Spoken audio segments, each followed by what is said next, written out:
For more than 70 years, the rock-solid time-tested advice in this book has carried thousands of now famous people up the ladder of success in their businesses and personal lives.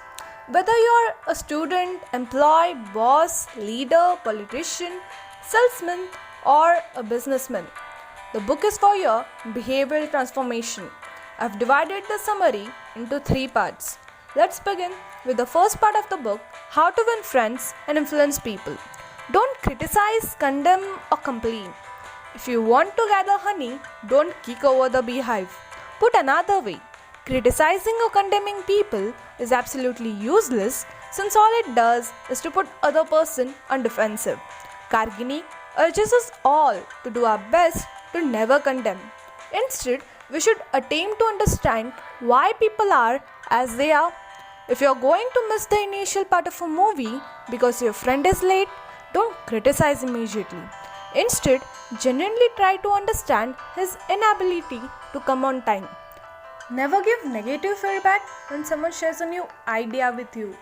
Even if you don't like the idea, just share his excitement, ask more questions about the idea, and help him arrive at a holistic conclusion with the pros and cons of the idea. The second principle says, give honest and sincere appreciation. There's really one way to make someone do something with a happy heart. The best way to make someone want to do something is to appreciate that person. This praise must be authentic and from the heart. If it's not, this so-called secret will do nothing but harm. Also, praise should be specific and not general.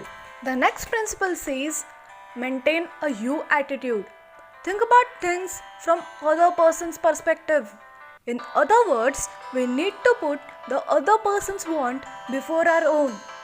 See things from that person's angle as well as from your own. The next principle says, become genuinely interested in other people.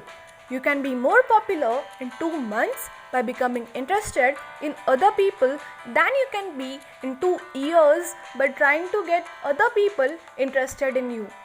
I'm sure you all know folks who love to talk about themselves and honestly care less about you. I also think it's safe to assume these people aren't your favorite folks to be around. Always greet people with enthusiasm. You should also say hello to people in a way that shows you're actually interested and excited to talk with them. This advice is especially important for anyone teaching or training others.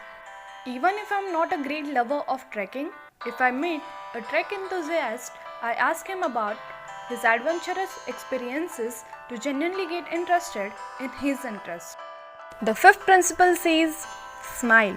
Actions speak louder than words, and one of the most powerful actions anyone can make is to smile. Do your best to smile really, and not just to make an insincere grin. Even if you don't feel like smiling, force yourself to smile. Act as if you were already happy, and that will tend you actually to make you happy, or at least make you happier. According to psychologist William James, action seems to follow feelings, but really, action and feeling go together. Another interesting point is how important it is to smile when you are talking to people on phone. We sound much pleasant on the phone with a smile on face. What do you do for a good living? Is not a good question to ask when you meet someone for the first time. To know this, see you in the next part.